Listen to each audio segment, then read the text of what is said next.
In the northern Rocky Mountains lies Yellowstone National Park, encompassing nearly 2.2 million acres.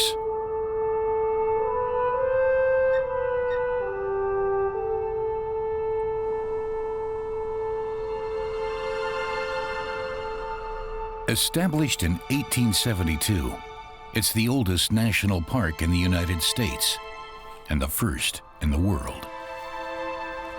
And it is home to a unique set of fauna. Bison were once the symbol of the vast expanses of the Wild West. Here, they find one of their last strongholds. Below the surface of the ground is a gigantic magma chamber. The park is situated atop the Yellowstone caldera, the largest supervolcano in North America. It was a major habitat for wolves until they were mercilessly exterminated 100 years ago. Now, they are back.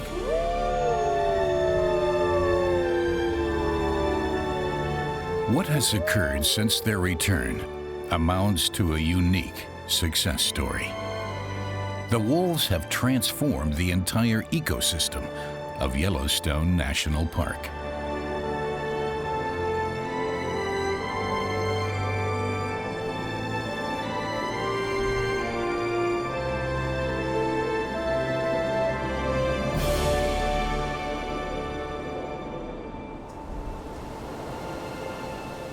Yellowstone got its name from the sulfur-rich rocks common to the area. It remains a largely unspoiled wilderness. But originally, Yellowstone was not set aside strictly for ecological purposes. The park was actually created as a pleasure ground for the benefit and enjoyment of the people. Thus, humans created a scenic resort, an ideal representation of wilderness. A place where there was no room for predators like wolves.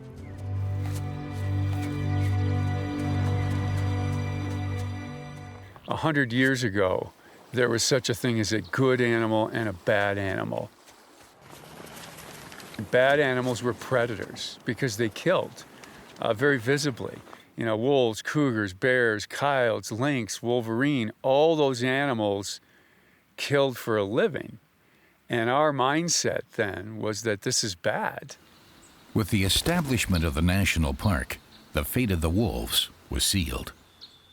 So they were bad animals, and good animals were the plant eaters, not the meat eaters, the animals that we wanted to hunt. And so we wanted to nurture them, grow their numbers, to expand our opportunities. And we wanted to observe them because they were majestic, like the elk and the deer and the pronghorn and the bison. These were beautiful animals that ate plants, and we wanted to grow them, not predators.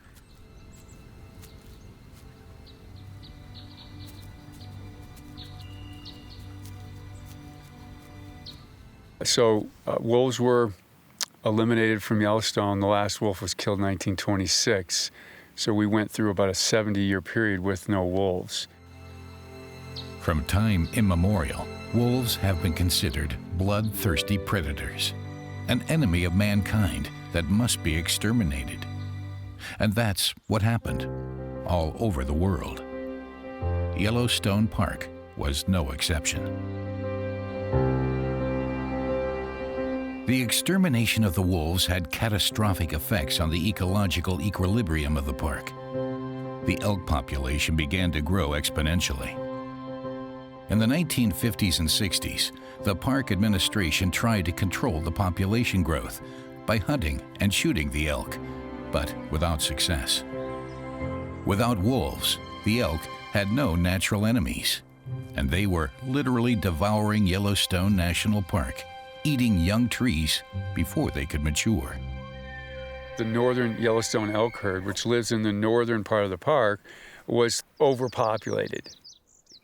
Right after we had gotten rid of the wolves and cougars and bear numbers had declined, this elk population had increased. And so the Park Service began controlling elk numbers themselves. They killed thousands of elk over a 30-year period because there were no predators. And so that stopped in 1968 because our policy changed and public opinion changed. And so the elk population grew again. From the late 60s to the early 90s, it grew dramatically. This one herd was over 20,000 elk. And many people felt that that was too many. And that was impacting the environment. Something had to be done. In the 1960s, scientists fenced off this area, about the size of a football field, to allow trees and shrubs to grow without being eaten by elk. The elk were a major attraction of the park, and many visitors came to see them. But at the same time, the growing herds were destroying the northern portion of the park. Today, the fenced-in areas are forests surrounded by barren steppe. In fact, they ate all of it down to this high.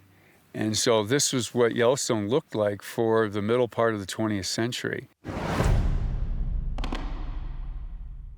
The extermination of the wolves was a fatal mistake. A bitter fight ensued.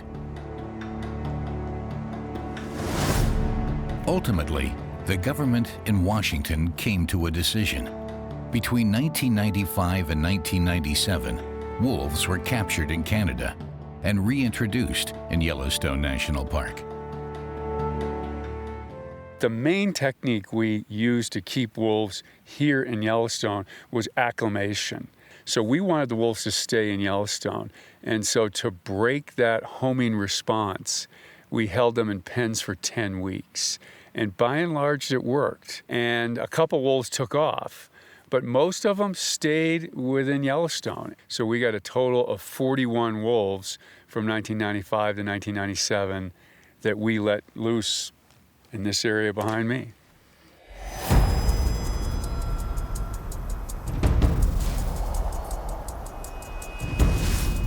The wolves reclaimed Yellowstone and did what was expected of them. They hunted down and preyed on the elk. Today, the park is home to just over 100 wolves in 11 packs.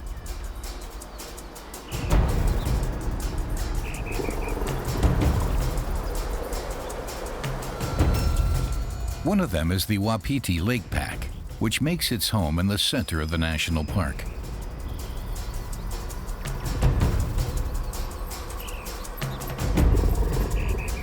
Led by a white alpha female, the pack sets out on the hunt.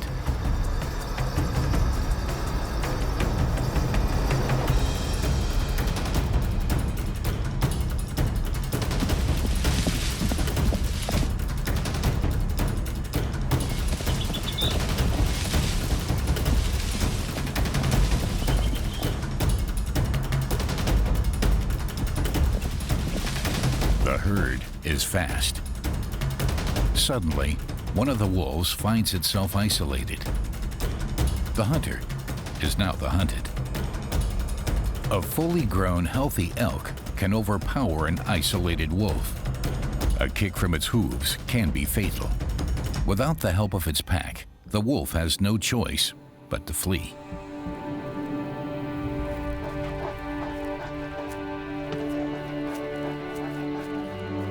The Wapiti Lake Pack retreats. They are accustomed to hardship. Only about one foray in 5 is successful. Sometimes they have to go for weeks with nothing to eat.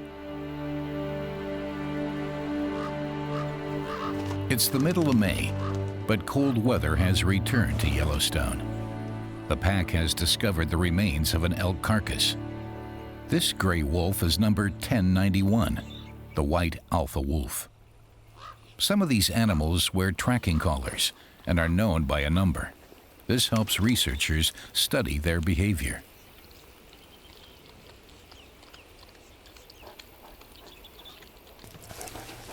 There is a strict hierarchy within the pack. There are rules about who gets to eat first. The youngest has cut in line. That might upset the older wolves. The youngest wolf hesitates. Should he relinquish the little food that is left and possibly go hungry? He would rather not risk a conflict with the older wolves.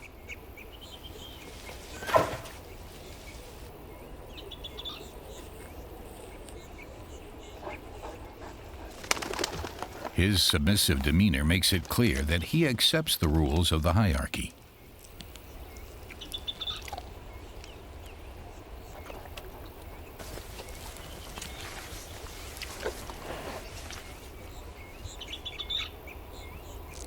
And in the end, he gets his share.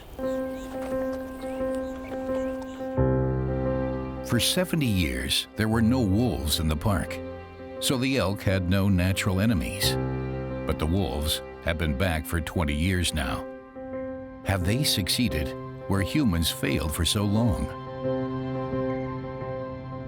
Wolves started preying on this very large elk population right away. And now, from 20,000 or more elk, we have in this one herd 6,000 to 7,000. And we feel that that is more natural. That's how many elk there should be. And there's cascading effects from having fewer elk. Those many elk really impacted the ecosystem.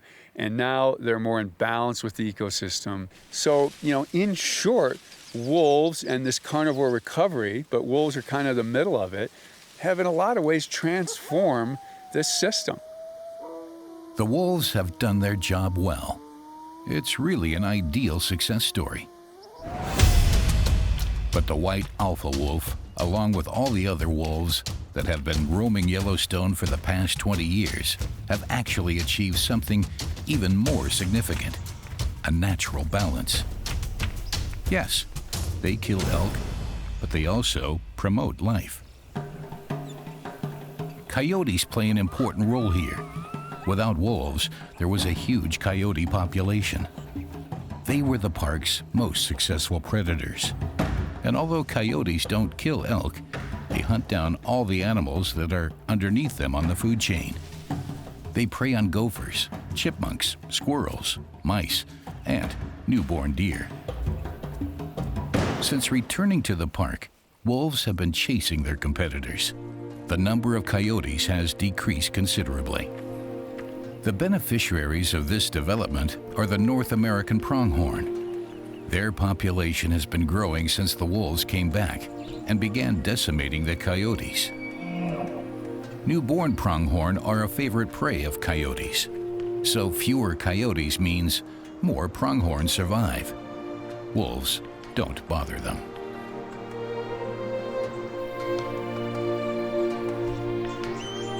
And the small mammals, like gophers, chipmunks, and ground squirrels, can relax a bit too. Which is good news for foxes, because with fewer coyotes, there's more for them to eat.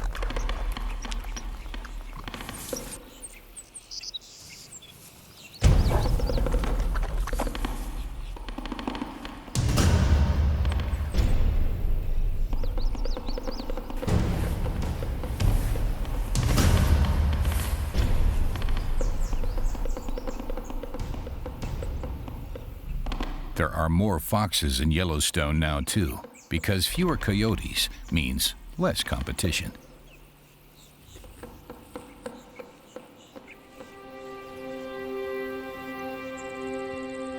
And the majestic bald eagle is also seen more often. About 10 years ago, their number was still decreasing. Their primary source of nutrition, the cutthroat trout, was in danger of dying out. But the bald eagles found alternatives. Now that there were fewer coyotes, they were able to feed on squirrels, mice, and weasels.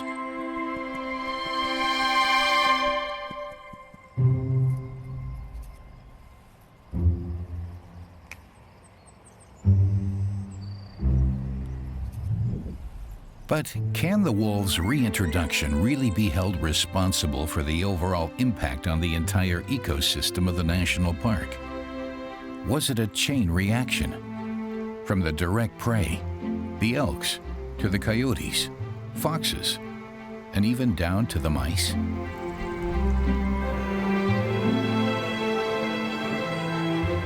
Within a few years of their reintroduction, the number of wolves had increased to 170. For years now, the number of wolves has remained steady around 100. But are 100 wolves at the top of the food chain enough to affect such tremendous changes?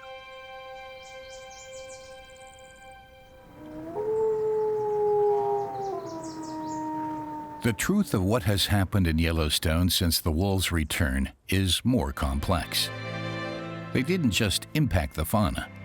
After they came back, aspens, willows, and cottonwoods began to grow again, especially in the northern range of the park. Just a few years after the wolves were reintroduced, scientists from Oregon State University already began noticing astounding changes in the park's flora. Now, 20 years after the wolves returned, these aspens reveal the true miracle that has occurred in Yellowstone National Park. We can see the browsing marks. For example, this stem here has been bitten off on the top. And if we look down on this plant, we might see other evidence of this. Here's another place where it was bitten off. And this is an example of what was suppressing the growth of young aspen for most of the 20th century in Yellowstone Park. Amazing things have happened in the park. For decades, all that grew here were waist-high shrubs. Now there are woods and little forests.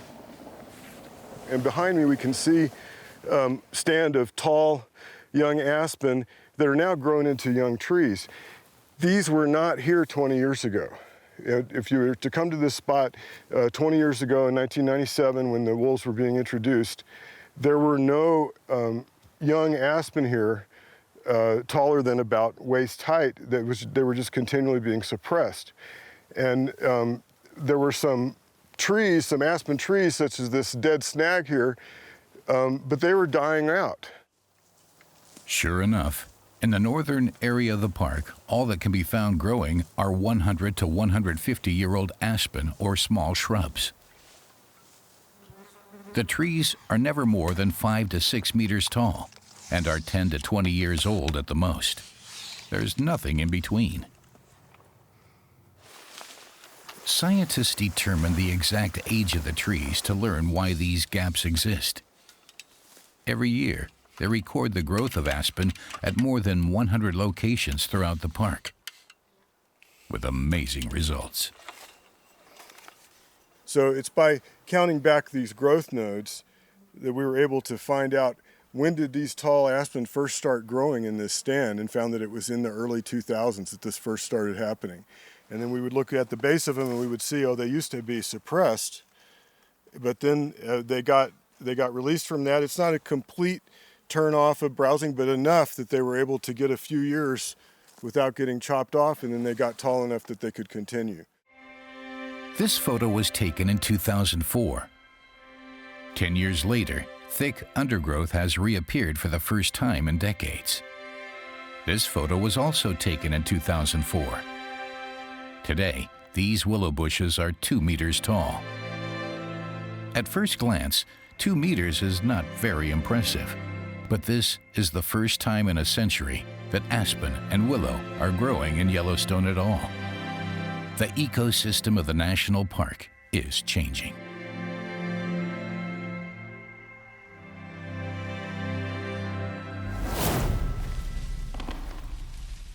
Is it because of the wolves? The elk? Can it be true that these few wolves have had such a tremendous impact?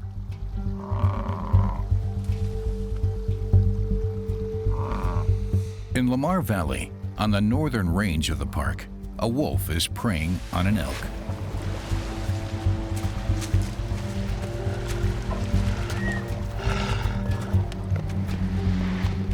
The elk seems to have escaped into the middle of the river.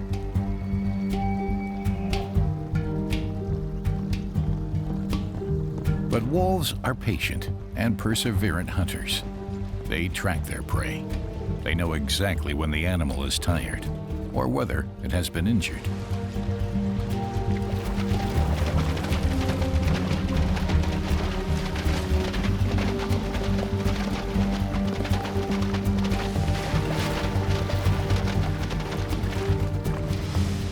When a wolf preys alone, the hunt can stretch on for hours, sometimes even days.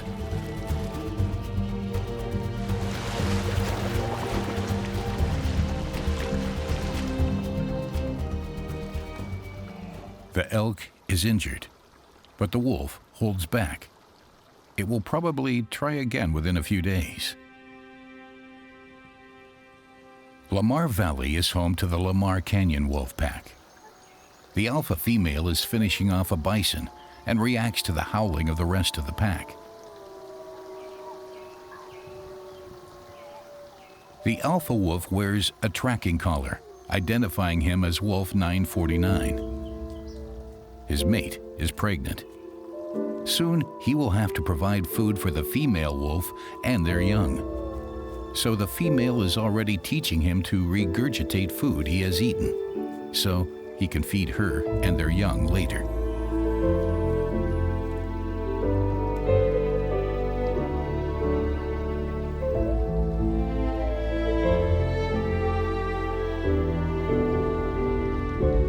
But there is competition with a neighboring pack. Conflicts flare up repeatedly over the course of the winter.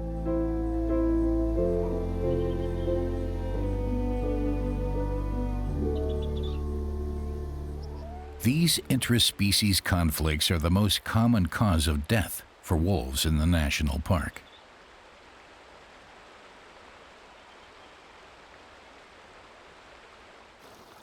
The alpha female of the Lamar Canyon pack is eyeing a young buck deer. It is not retreating, but is defending its territory.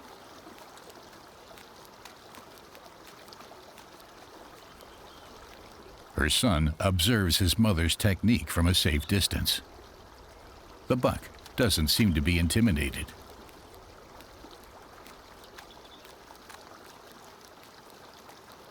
The young wolf is still too inexperienced to be of any help to its mother. Finally, she decides to attack, but the buck fights back. No lunch today.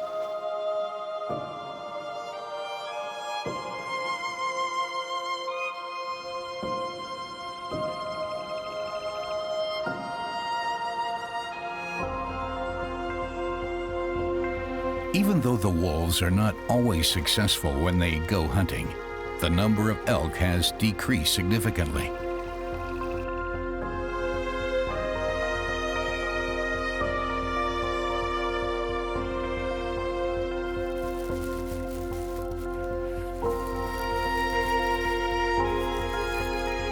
The wolves are transforming the park. Are they reestablishing a natural balance that has been disturbed for an entire century? It's summertime. The alpha female of the Lamar Canyon pack appears emaciated. The young wolves she gave birth to in the spring have not survived. They may have succumbed to illness or been killed by other predators. And prey is in short supply. The elk are still up in the high pastures and won't return to the valleys until late autumn.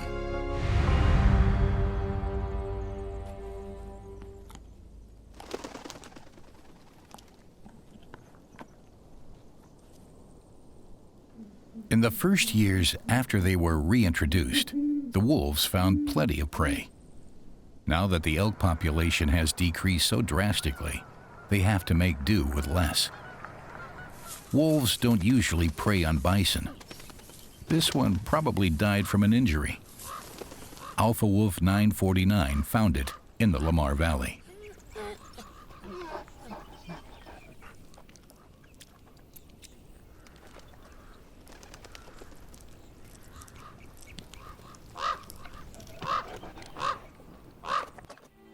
But the neighboring pack the Lamar wolves have been competing with all winter has also picked up the scent.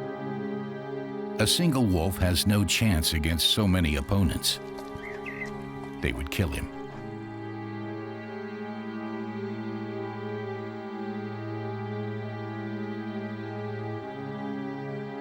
The pack has discovered Wolf 949. He seems weak.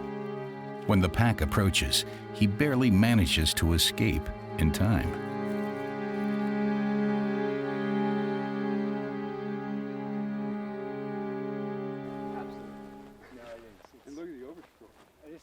Doug Smith, the leading wolf expert at the national park, is spending the summer with other scientists and researchers. They want to determine the impact the wolves are having on the entire ecosystem of Yellowstone. Whether the wolves are transforming not only the fauna, but also the flora of the park. Scientists have been observing and measuring this aspen forest since 2001. They measure the growth from this mark each year. You can see there's lots of suckers. These are the heights right here. Everything was browsed, right? I mean, One member of the team is Eric Larson from the University of Wisconsin. Back in 1999, he was commissioned by the national park to investigate why the aspen were disappearing. And the important thing about these aspen is none of these were here 20 years ago when we reintroduced wolves. Either these were browsed down by elk or they've since grown in. So we're out here today to measure these aspen and try and figure out what has happened. Why has a thick forest appeared here over the past 20 years, after decades in which nothing of the sort happened? At first, the national park researchers were puzzled. Suddenly, aspen trees were growing where there had previously been only bushes and shrubs. from about 1700 until about 1930, there was continuous aspen regeneration on the northern range. And then in 1930, something changed, and aspen stopped reaching tree size. They were only in shrub size. And the current on this one is 8 centimeters. What happened back then? To find out, they extract samples from the older trees. The diameter gives an indication of the age of the younger trees. The question I asked was what changed in the 1920s? And the last recorded wolf killed in Yellowstone Park was in 1926. So aspen stopped regenerating at the same time that the last wolf was killed in the park. Does that mean the scientists have actually found proof that the trees stopped growing when the last wolves in the national park were killed? Or was something else responsible? For example, a forest fire or climate change. But you want to have it right in the level thing. What really happened in 1926? I think there's 48 squares. It's called the Trophic cascade. The reintroduction of this top predator, the wolf, led to a reduction in the numbers and in the browsing pressure and in the behaviors of the elk population, which in turn led to the aspen to be able to escape browsing and grow into tree size. I guess that's kind of true. This trophic cascade is one of the most fascinating scientific discoveries ever made. The wolves were missing from the ecosystem. Their reintroduction caused a chain reaction. Sorry for that last one, we're not even bothering with the... Well, certainly wolves have had a lot to do with the recovery of this aspen, but they're not the only agent. You know, cougars were gone and now they're back too. Bears were here, but their population was much reduced. Nature is always more complex than we think. But in this particular case, a key player has been wolves. So was the missing factor over those decades the wolves at the top of the food chain? Yellowstone River carries a massive amount of water. In fact, the national park is one of the most important water reservoirs in the northwestern United States. From raging rivers to trickling creeks, these waterways are the lifeline for agriculture and livestock farming outside the park as well. And in Yellowstone itself, they are the basis for a highly complex ecosystem.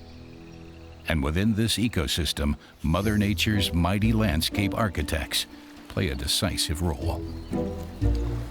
Beavers.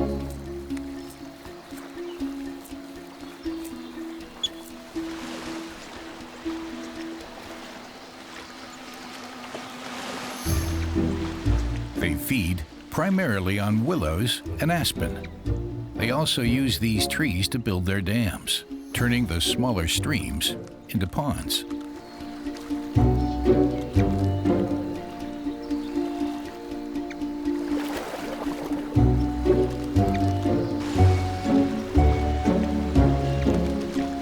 During the summer months, they are busy eating. Then, in the fall, they repair their dams using mud and branches, making their lodge in the center of the dam. And willow bushes thrive everywhere. Since the wolf reintroduction and the decrease in elk in this area, and then the corresponding decrease in the amount of willows that are being eaten by the elk, the willows have been able to grow tall. Beavers have been able to move in and utilize them to build these dams. They're also using some of the recovering aspen. And so we're starting to see a restoration of this ecological cycle that will lead to greater expansions of these wetland complexes, and also will relieve some of the restrictions of the streams. They're narrow, the streams will widen and begin to connect with the banks around them. And all this is really good for many animal species and birds, such as ducks like to use the ponds, small songbirds like to nest in the willow bushes. Many animals eat the willow bushes. Many insects thrive in this habitat. These wetland habitats are biotopes, rich in diversity.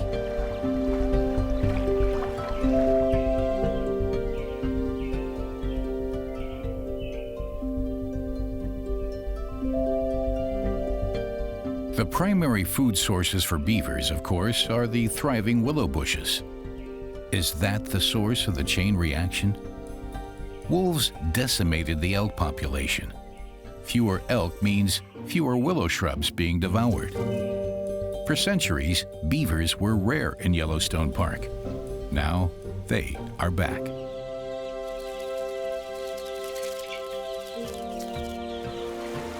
And they are providing a new habitat for many other species.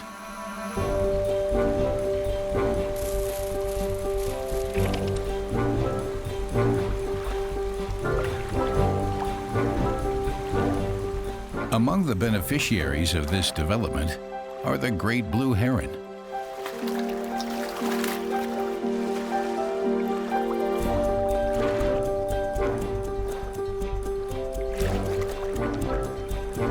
Others simply enjoy a chance to cool off.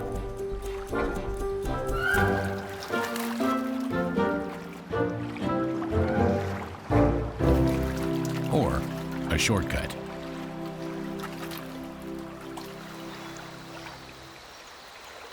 It's late August in Lamar Valley, where Soda Butte Creek flows into the Lamar River. Still very weak, Alpha Wolf 949 is crossing a meadow. He can hardly stay on his feet, but doesn't appear to be injured. Twice already there have been outbreaks of a virus in the national park, and many of the wolves became ill and died.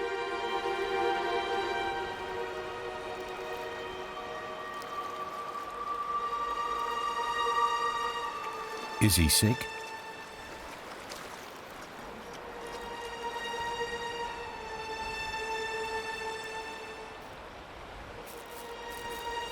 He drags himself onward until dusk falls.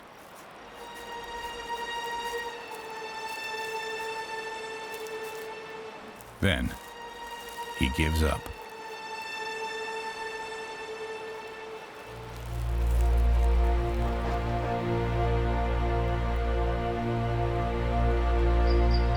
For 10 more days, Wolf 949 will fight death.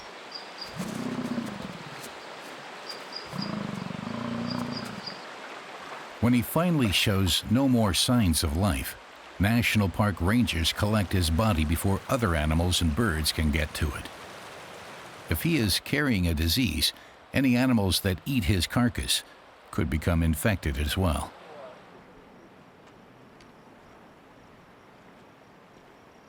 Wolf 949 died near a road, so it was easy to find him. I got stock traffic. Visitors and park rangers spent the past several days here, observing his sad life and death struggle. No bites or anything. So folks, this is 949. He's the alpha male of the Lamar Canyon pack. He's 6 years old. He was born east of the park in the Beartooth pack.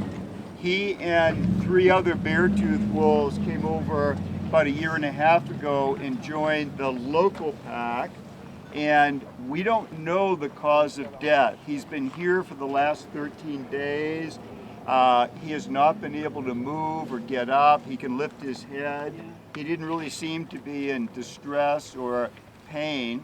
The crew will take him to a lab in Bozeman for full analysis. We think as his younger brother will take over as the alpha male. So it'll be a pack of one adult male, and then 2 adult females. So it'd be a small pack, but that's a functioning pack. A few weeks later, the lab test confirmed that Wolf 949 was infected with canine distemper virus.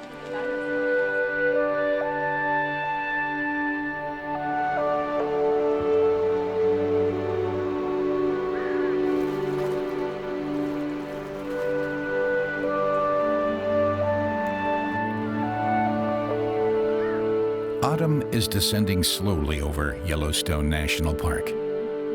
The white alpha wolf from the Wapiti Lake Pack has been spotted again in Hayden Valley, in the heart of the park.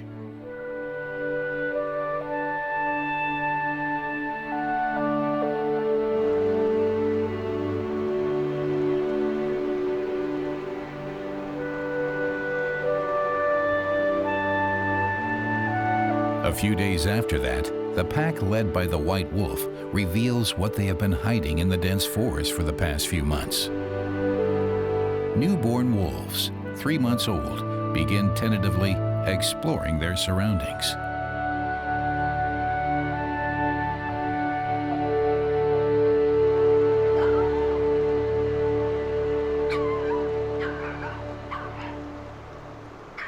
All the baby wolves born in the Wapiti Lake Pack have survived.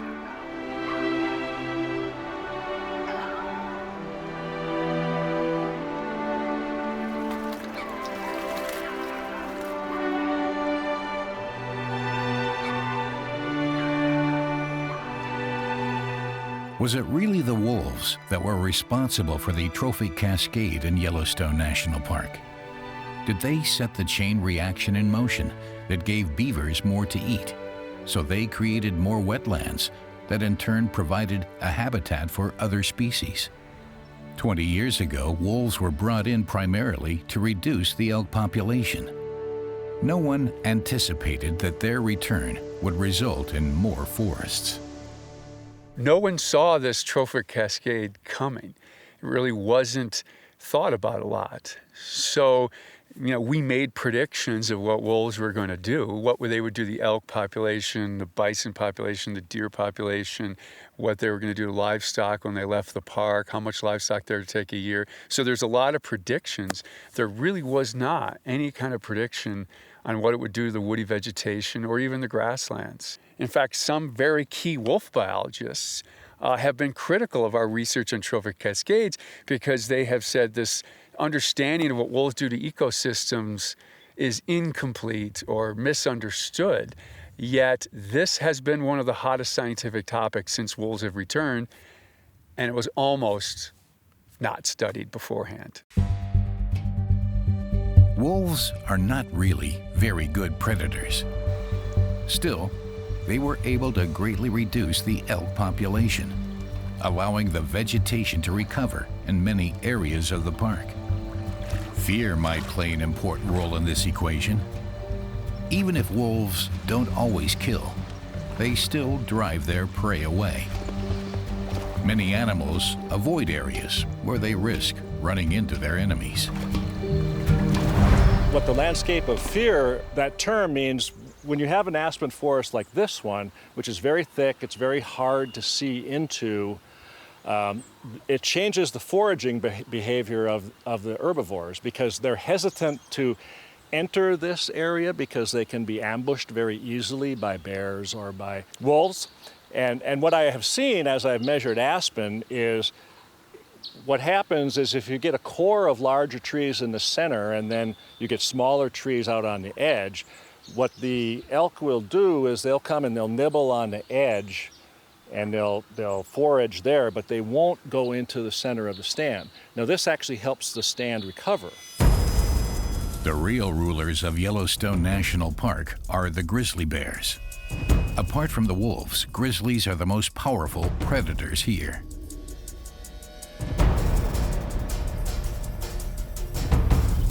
Even the wolves back down when one of the 1,500-pound giants shows up. The only enemy the grizzlies have to fear is humans. Two one-year-old wolves from the Wapiti Lake pack are enjoying a meal when they are suddenly interrupted. A grizzly appears. The young wolves run away immediately.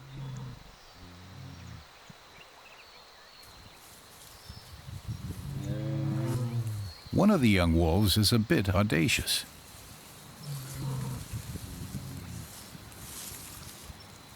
But the grizzly quickly makes it clear to him who's the boss.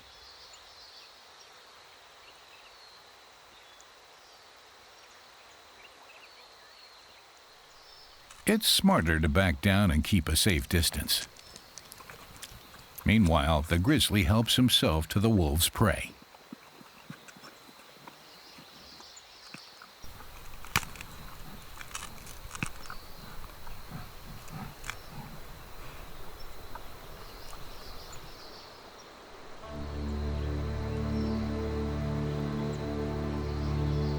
But even the grizzlies have competition. In Hayden Valley, a bear comes across a dead elk stag.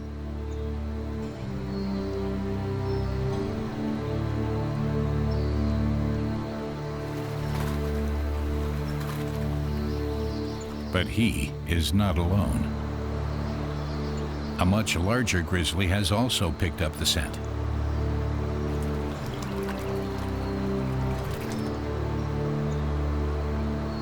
Knowing he is in the weaker position, the younger bear submits.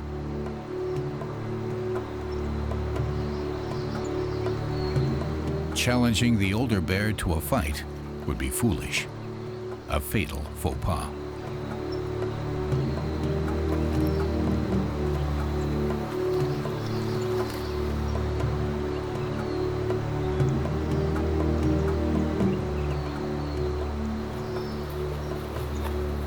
The grizzlies enjoy an abundance of food sources here. Until a few years ago, that included North American cutthroat trout, before they were displaced by the non-indigenous lake trout. In the vicinity of Yellowstone Lake, it is becoming more and more difficult for them to survive on the few remaining cutthroats. Lake trout stay in the lake and only rarely venture upstream to spawn. The grizzlies have often been wrongly blamed for the decrease in the elk population. Hunger sometimes drove the bears to kill elk calves to replace the trout that were no longer available. But there aren't enough bears around Yellowstone Lake to be responsible for the long-term decrease in the elk population.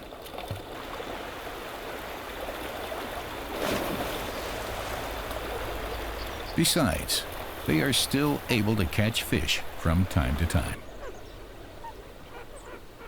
As the elk population decreases, scientists hope the berry shrubs will recover. They provide an ideal source of nutrition for grizzlies and black bears, who need to store a lot of fat for their winter hibernation period.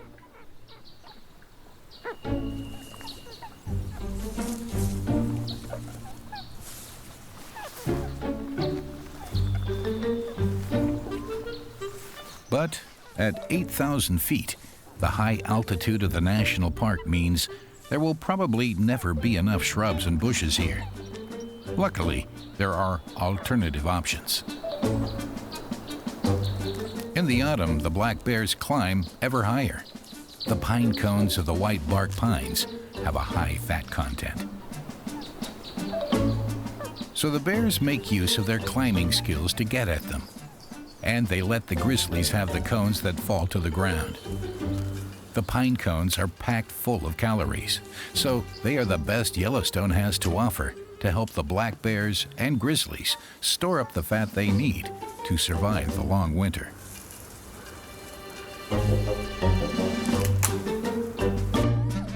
Grizzlies will eat virtually anything. When one source of nutrition is not available, they will simply turn to something else. For example, maggots and grubs and voles and other rodents. And baby bears know that even grass can be tasty. So, if there are no elk around, bears will always find something else to eat.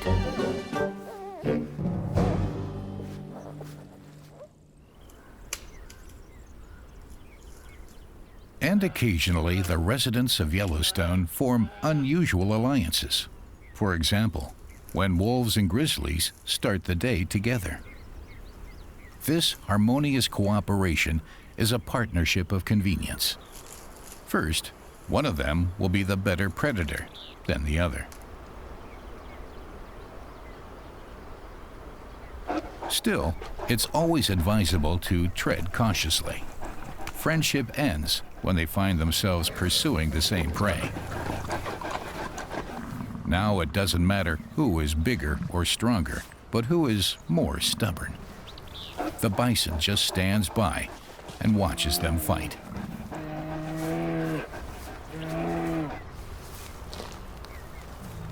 The two rivals size each other up. The grizzly is becoming more aggressive, but his showing off doesn't impress anyone. Sometimes perseverance is the best method.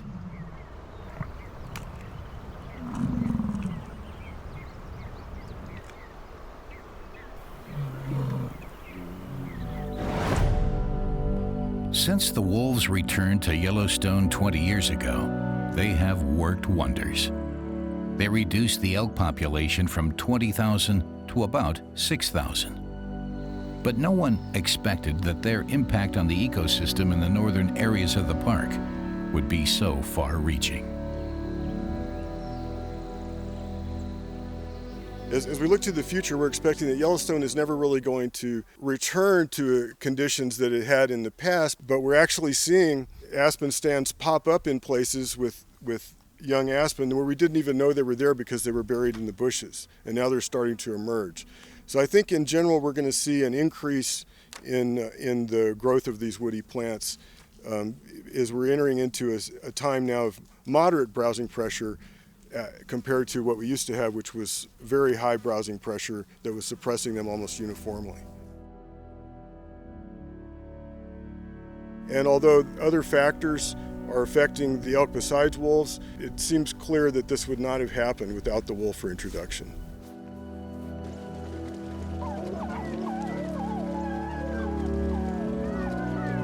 Late September. The young wolves of the Wapiti Lake Pack have already grown considerably. The white alpha female is preparing them to survive the tough winter in Yellowstone National Park.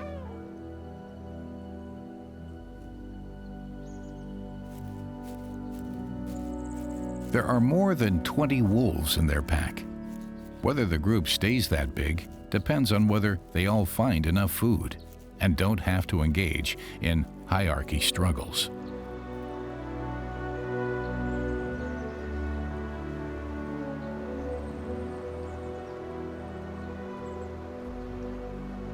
Their rendezvous site is in Hayden Valley, on the bank of the Yellowstone River.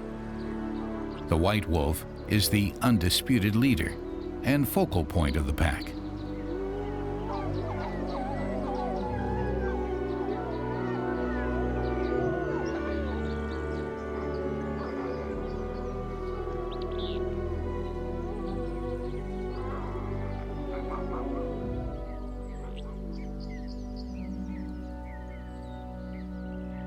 The search for food governs their daily routine. They hunt for prey every day, so they can all survive the hard winter months. Then, in early October, the first snow begins to fall.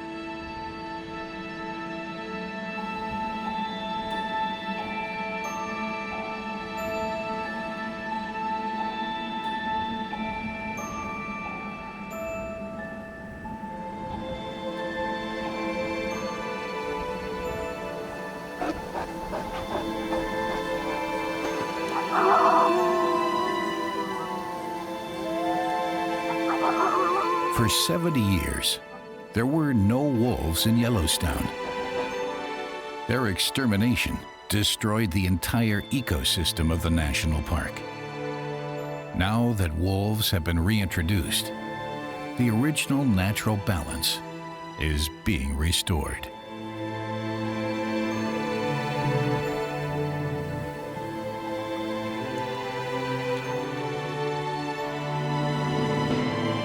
It's truly a miracle of nature.